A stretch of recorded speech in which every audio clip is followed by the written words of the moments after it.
Hello, friends. Welcome to our talk show today with our friend Murugan. Karungulam Murugan is actually, we call him Gun Murugan.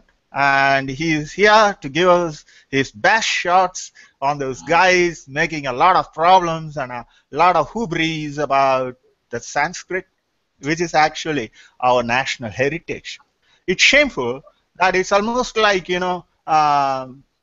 France saying that French language should not be imposed on French people, or the Russians saying that the Russian language should not be imposed on the Russian people. It is so stupid. The whole controversy has no idea that Sanskrit is our heritage. Now over to our Gun Murugan, who has been, kind of going six guns on these guys in the Facebook, and we are going to give him. Murugan, are you able to get the signals clearly? Yes. Hello, friends. Welcome to talk. All right. Murugan, all I want to know is what is wrong with this fellow? Why are they opposing an ancient national language? We call him Gun Murugan. 1 minute. And he is here to give his best shots. One second. Guy is making a lot of problems. And I had to cut out the volume because the echo is coming. Wait a minute. I'll just be back. Okay. Everywhere the echo is coming. Fantastic. He's asking what we're watching and all that sites. All right, I'll get back to him. And now, good. So, Murugan, in short, crisply, okay, tell us what is wrong with these fellows? Why are they so, worked up about Sanskrit, which is after all an Indian language, an ancient language, a linked language, and what is wrong with these guys? Why are they opposing? Can you give us any idea why so much of opposition for a language which is actually ours?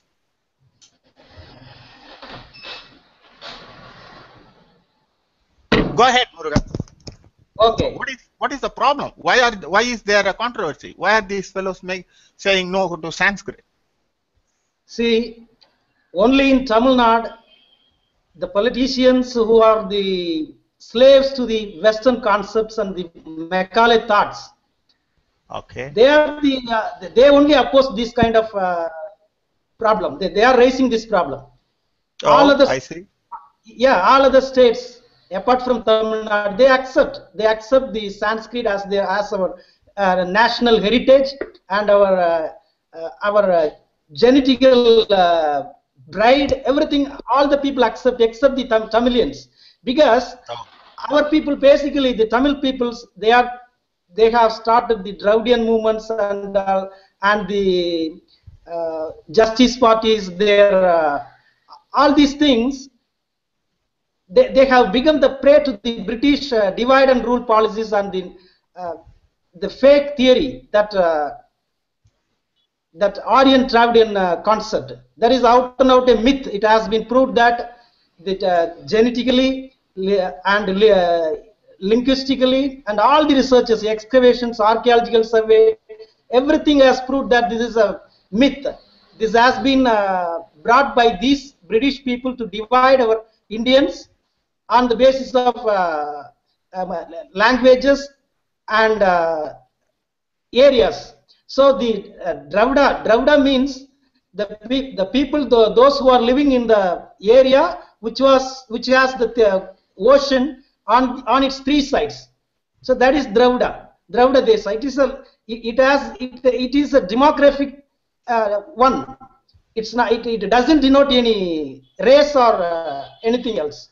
But Arya means the noble people. So it doesn't represent any particular race or anything else. Okay. So yeah, I understand. Just a minute. You see, you are saying that only in Tamil Nadu this kind of noise is being heard against our own ridiculously our own languages, which actually every one of them has to be supported. But Sanskrit, especially, is the national identity of India. And so you also explained beautifully how it is linked to these Dravidian, Aryan, and all those movements of the Justice Party and all. But the Justice Party, the Dravidian movement was a flop. You see, one of the main pillars of the Dravidian movement is atheism. You find Tamils are, staunch Shaivis and they're very, very much going to the temples and all. It's a flop show. So how is that again? So after so long, we are hearing all this nonsense about language and imposition, and they are racking up old issues and all that. Can you give us how much exactly kind of support these people have there? Because they are doing all those things just for getting their vote bank, just for sustaining their vote bank. Because they are doing their politics in Tamil Nadu on the basis of language itself. Just if you kindle the feelings of the people on the linguistic lines, they will get aroused, and they think that they will be in their support. They will be in support of their party. So that's the reason they are doing all those things. But it is outdated. Now the Tamilians have understood all these things. They are doing just for their political gains itself. Because these people have started. They are running a lot of CBSE schools, and their sons, grandsons, their family members all are learning Sanskrit, Indian also, and other things. But they make other people, the common people, the laymen, not to learn Sanskrit or Hindi, because I see. yeah. So it is. So you're saying that they are hypocrites. They are hypocritical. Yes.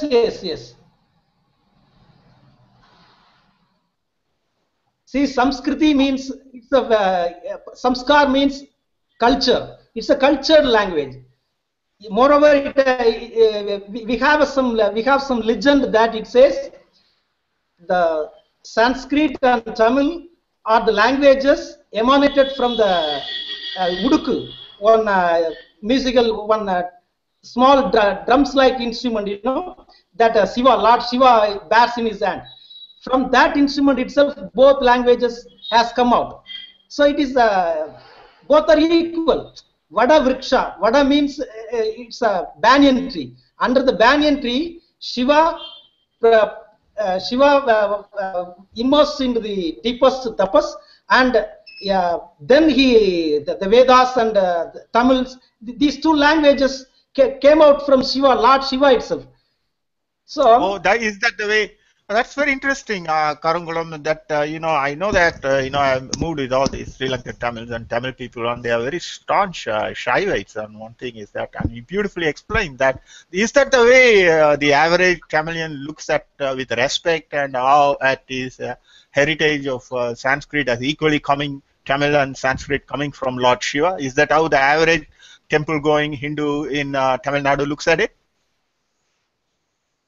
Yeah, but our ordinary people, so Sanskrit is a very ancient language, and it's a well developed or well made language. So it has never been the people's language. It was the language of gods and the Devadas. So our Siddhas and Rishis, they went inside themselves, and they, in the deep transcendental meditation and tapas, they had a link to the supernatural world and the super conscious other spiritual world. They had contacts with them, and the spiritual beings in those spiritual planets, they used to talk Sanskrit. It is the language of divinity, and it has some vibrations also. It is a language based on the sound. So Sandas, it is said as Sandas. Our Vedas are in Sandas.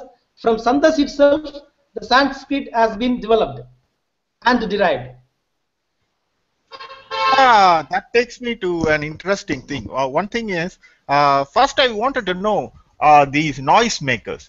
They keep on, kind of racking up language issues, and then giving it a spin of separatism, and then they are, kind of misguiding the youth there, forming groups and all that. But do they at all have any political clout or political significance? Because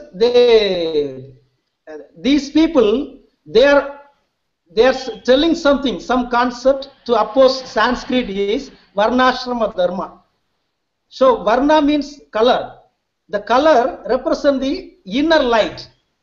The Damas, Tamas, Rajas, Sattva. These three characters are the qualities of the soul. So in accordance with that, Tamas means darkness.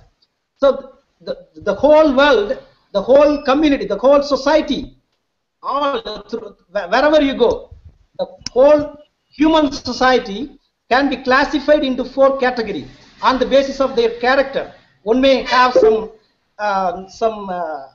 search towards the truth and knowledge and wisdom.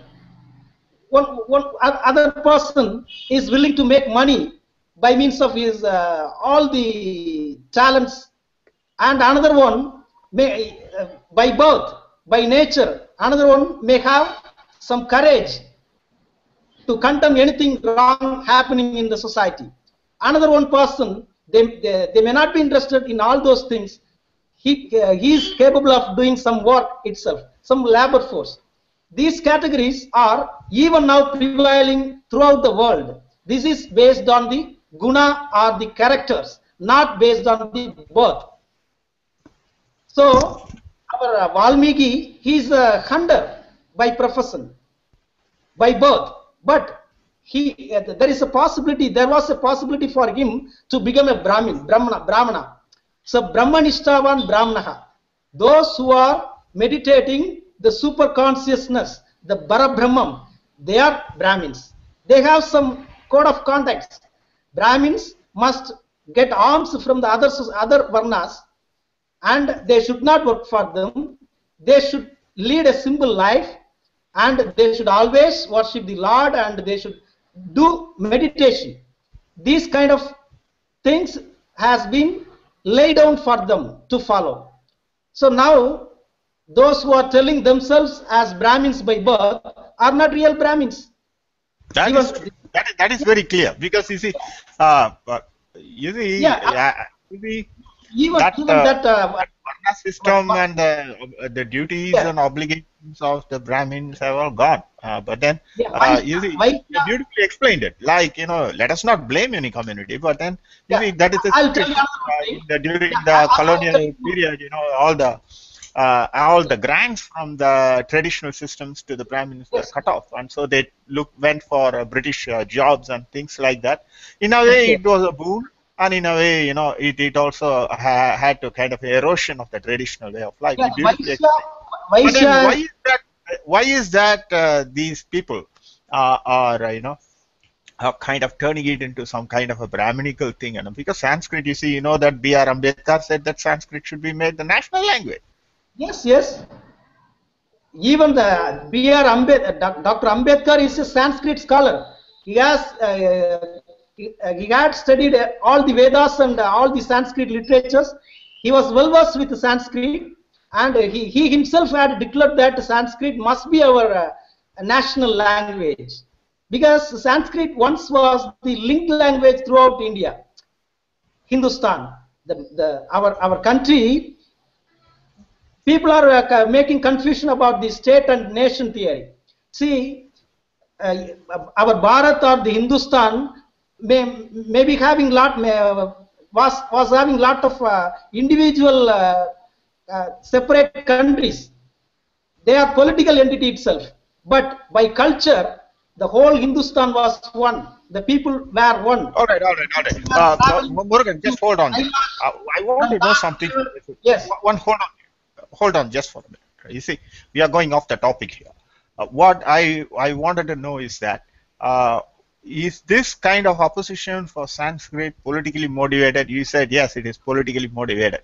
But then, you see, what I exactly want to know about is why are they doing it? Like, because you see, you saw all these groups, the same groups are doing the same thing again and again.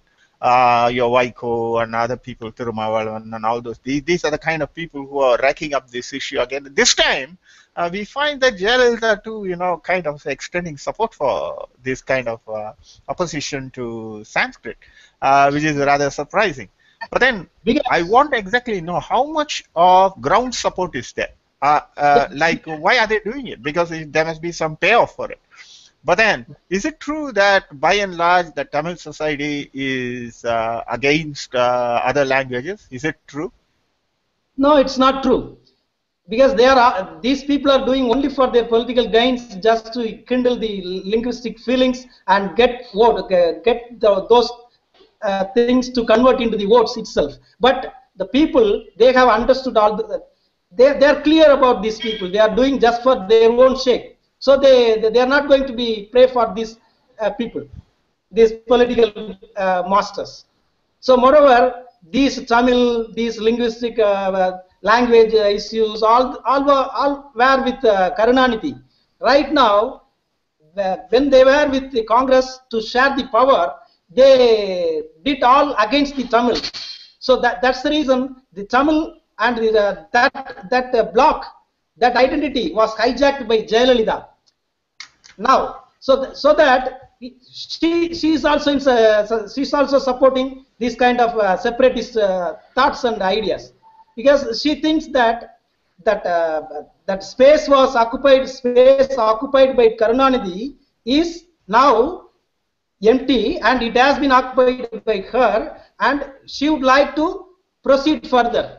That's it. Hold on there. That was an interesting point. You mean to say that there seems to be some kind of preempting them, like that space, usually that noise making about these things, that space, or that's an interesting point. What Murugan is saying is that there is actually this spot occupied by as a noisemaker by people like Karunanidhi and all that. Now, Jayalalitha wants to one up on that, and then she's actually preempting them and then doing it.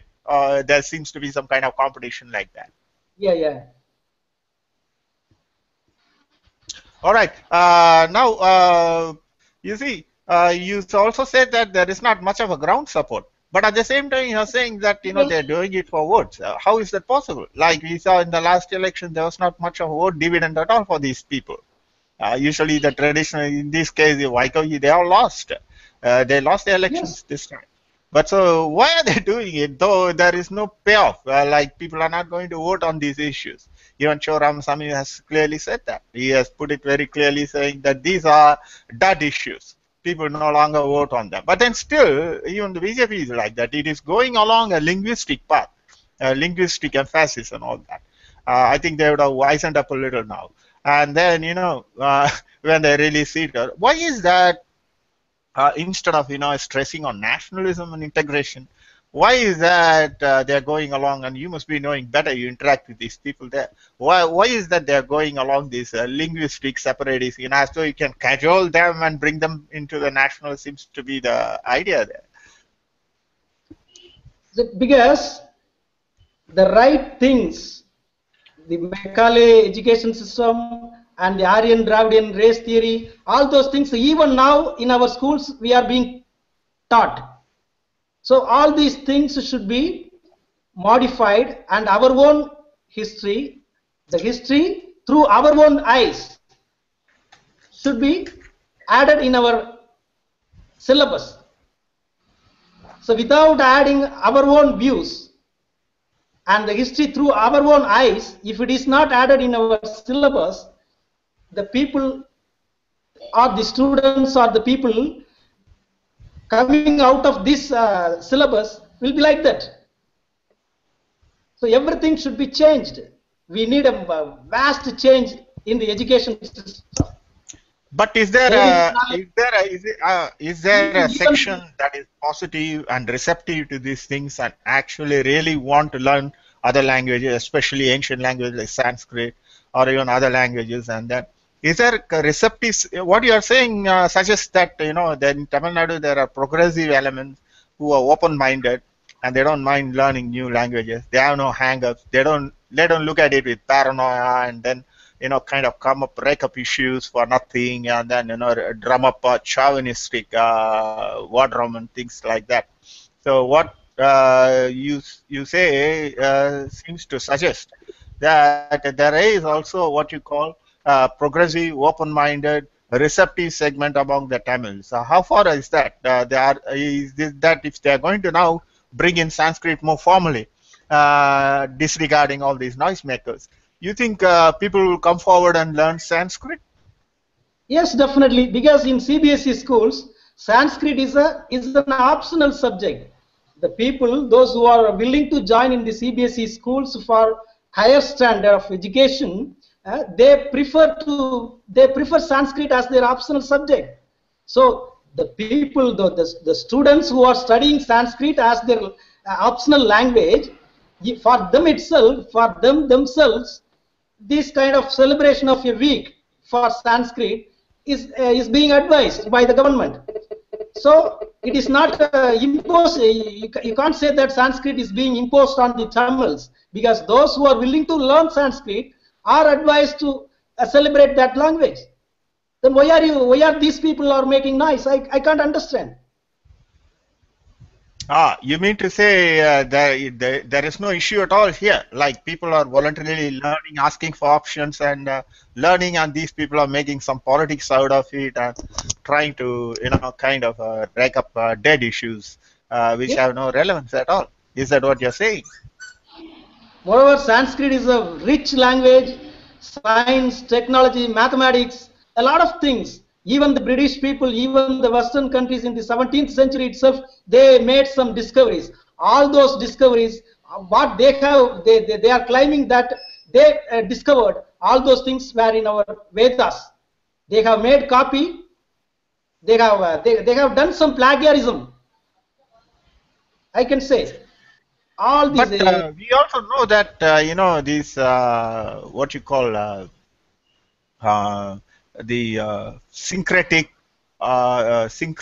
kind of I'll put it like this: like these politicians and vested interests are looking at the languages issue as a kind of contradictory things, like Tamil versus Hindi, Tamil versus Sanskrit, maybe tomorrow about European languages also. But then about on this, we know already from history that the Tamil society as such, Tamil history as such, has much more had a kind of a complementary idea. That is, these two languages, as we said, Tamil and Sanskrit, being complementary to each other, not contradictory to each other. Yeah. They are complementary. So we have, on one hand, the epic of Ramayana being rendered into Tamil by Kamban. You know anything about how much of those kind of syncretic works are cherished, respected, and celebrated now? One more interesting thing is Kamban is not a Brahmin. Oh, I see, I He's see. not a Brahmin. He has learned Sanskrit and he has learned Ramayana, Valmiki's original Ramayana, and he has translated into Tamil. So even the Mafut, the people who train the elephants, in the ancient days, they had known Sanskrit for training the elephants. Oh, So you we mean to can say you're saying first that Kamban was not a Brahmin? Do you have any idea which of the Varnas he belonged to? Was he a Kshatriya or was he a trader? Or? Kamban, even now we know that Kamban, those people are some musicians in temples. They used to they play. I think I recollect that Kamban is being called Kambanatar. Maybe he's a Nada or Kambanatan. No, Natan means a man belonging to a place, Country. country. So Oh, Kambadesam, it might have been oh, I see. in the Zamindari or Zamin known as Kambades. It might have been. I do Yeah, not yeah. know. Yes, yes, I do get it. I do get it. What you're in turn saying is that Sanskrit, it doesn't mean that it is Brahminism or belongs only to Brahmins, but there was, even in those days, even in the ancient days, even in the past, the Tamil society always knew this language. Like you said, that these guys who are actually mahouts are training these the elephant trainers, they also knew Sanskrit. So on one side, all right, fine, even though it was a sacramental language, that is not an issue. You see, even in Christianity, you have Aramaic, and they had the Aramaic, the Greek for the official language, and the sacramental languages were Aramaic and Hebrew. Even in their Judeo-Christian tradition, you see, Hebrew, became extinct, and they revived it. And today, they are writing and speaking. Almost every Israeli knows Hebrew. Now, I believe that when you got kind of go even, at least to know a little about Sanskrit, there seems to be so much of opposition and ruckus about it, and us versus them and stuff like that. You are in better touch with the younger people nowadays, because you move along those things. How do the young people look at all these controversies, and how much of really, are they taking it seriously, or they are able to tell that all these things is a political farce? Most of the youngsters, they are not at all bothering about these noises. They want to come up in life, which will make them to come up in life. On that part itself, they are concentrating. So to learn a language, new language, is not going to degrade themselves or to degrade their own language. If you know another own language, our own language will grow. That's the fact. Fantastic. Yes, absolutely so. Absolutely so. Well, Karungulam Murugan, I hope it's time up, and I really learned a lot from you about the current controversy. Now I see that it's all, it's not, it's not nothing at all. But they are repeatedly doing it. When you look at it in Tamil Nadu, of late there's been a trend of Tamil separatism and linguistic separatism and chauvinism. And I'm surprised that you are kind of having a different viewpoint. You are able to offer a different viewpoint, and then looking at things in the right perspective, and then at its as it has to be seen. Because recently there was, I believe that in Tamil Nadu there was a controversy about wearing dhoti to a club and things like that. What are your ideas about that? It See, seems some judge went to a club and then they were making a lot of noise about it. yes. The dress material. What do you think about the whole drama? What we, What do you think about the drama? the dress what we wear is based on the weather. That's all. Yeah. Apart from that, beyond that, there is no issue at all. So yeah, ours is a hot place. So we need to wear a very comfortable dress. So That's where it. do you stand? Where do you stand? I Yeah. believe that some people said that if the club says no, even I read that the Cho Ramasamy has made a statement saying that if you don't if you cannot go with every club has a right to make the rules, and if you're not going to comply by the rules, don't go to the club, and there is easy going on. While as on the other extreme, you have the chief minister saying you are going to never tolerate this and make laws so that clubs don't comply with our traditional dress codes and don't tolerate it, then we will not tolerate those clubs. Where do you stand in this another dramatic, another act of the drama? See, in Tamil Nadu, each and everything is being politicized. In clubs, it is a private organization where they have their own rules. If you are willing to join with that organization, we need to abide by the rules what they have. That's it. Moreover, all these rules had been formulated during the British. So even the clubs, our education, our criminal laws, our civil laws, everything, all has been made by the British. We haven't made any reviews upon that. In accordance with the time, it has to be modified. Shrudish and Smridis, we have two things. Shrutis are permanent. They cannot be changed because they are speaking about the dharma and the operations of the whole universe, universal laws. And the Smriti, they are the social laws. They can be changed in time to time. Right now the rules and laws which have been made by the British has to be reviewed, and it should be in accordance with this present time. Everything has to be All modified. right, Murugan. So Gun has a point there. Gun says that it is nothing wrong in asking these clubs to, kind of give up. He has a point there. What he is saying is that all right, you can make your rules that you cannot have your dress codes and all that, but check when was these rules made? He says that these were made during the colonial era. So it is hang up of. Yes, that was a valid point. So it was lovely talking to you, Murugan, and I hope you excuse me calling you a gun Murugan, because in the Facebook you go 6 guns, or all those fellows who are your detractors, and make points like this about languages and racking up things like that. And I've noticed that you are a staunch Hindu nationalist and a cowboy, like almost Gun Murugan. I really thank you, Murugan, for appearing in our show, and namaste. Thank you so much for giving an opportunity to share my views. Thank you so much. Oh, you're Have a welcome. bye. You're welcome. Thank you. Thank you.